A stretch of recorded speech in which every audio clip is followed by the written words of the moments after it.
Welcome again, folks, to our fourth video in our Franco-Prussian War series. Today we will be discussing the fall of an emperor and the rise of another, the destruction of a world superpower and the creation of a world powerhouse, and of course what will lead to the end of the war we have been analyzing and discussing for the past few videos. So last time we discussed the French victory at Grevillard, which forced the army of the Rhine under Marshal Bazaine to withdraw to the fortress at Metz. Napoleon III and Marshal Patrice MacMahon are marching with the army of Chalon to liberate the embattled city. And this is where we will begin today's episode. Moltke was aware that the French would not allow not only such an important city, but such a large force to be destroyed and or captured. So while Metz was besieged by the German 1st and 2nd Army, the 3rd and 4th armies began the game of chess against the army of Chalon, outmaneuvering them at every turn.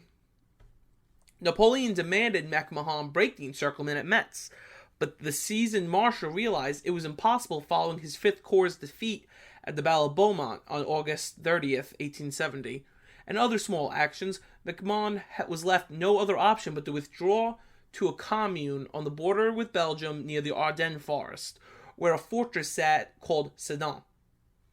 The plan is to anchor the army of Chalon's flank at the fortress, then create a wedge, both based on the river Meuse. This was to give the army of Chalon a safe position to plan out next attempt to relieve Bazaine at Metz. At this point, Napoleon III is of course impatient. Not only does he want to relieve the army of the Rhine, but he wants to start pushing the German coalition forces out of France. He is alone in this fight. Bismarck geniusly made sure Napoleon's two greatest allies, Great Britain, whose monarch's daughter is married to the Crown Prince of Prussia, and Italy, who Bismarck made assurances to, as long as they do not involve themselves, stay out of the conflict. The strategy was sound for defense, but Napoleon III demanded MacMahon break out from the surrounded 3rd and 4th Army, both now directly under Moltke's command. At 4 o'clock in the morning on September 1st, 1870, after building pontoon bridges across the river Meuse, Bavarian troops commanded by Baron von der Tann crossed in force to the French barricaded town of La Manchelle. La Manchelle rested on the southernmost flank of the French position and also had superior positions for artillery that we'll see what could happen. Using the mist of the morning to cover them, soon they were sighted by their light blue uniforms. Fighting immediately began. Both sides quickly tried to throw more troops into the fighting. La Manchelle, in fact, controlled the southern flank, as we just discussed, and if artillery were to get up to that position, which was elevated looking over the French line, it could devastate the entire French line, not only from the flank, but also, more importantly, from behind.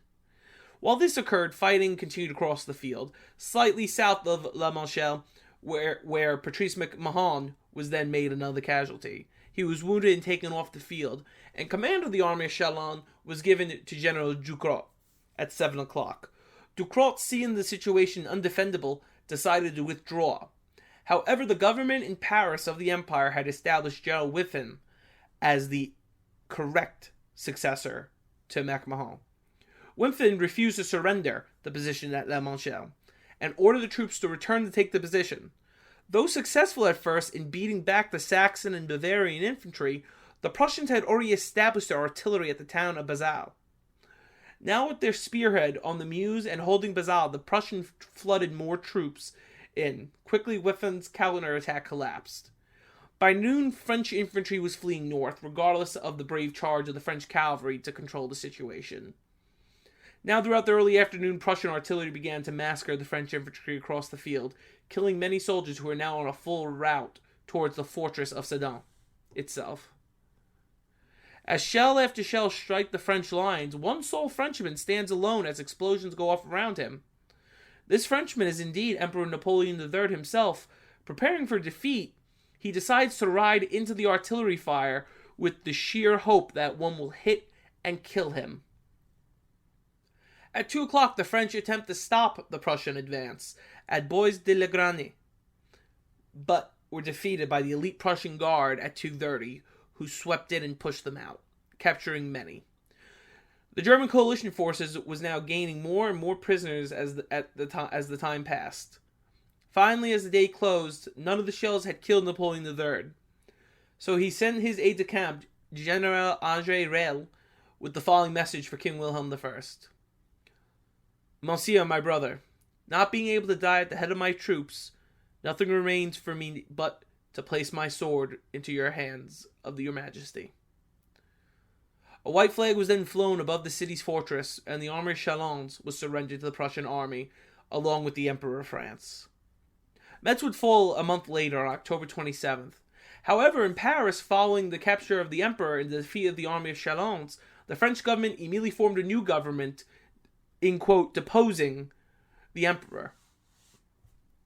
This new government became known as the Government of National Defense, with the Emperor's one-time ally, Adolphe Thiers, as the chief of state.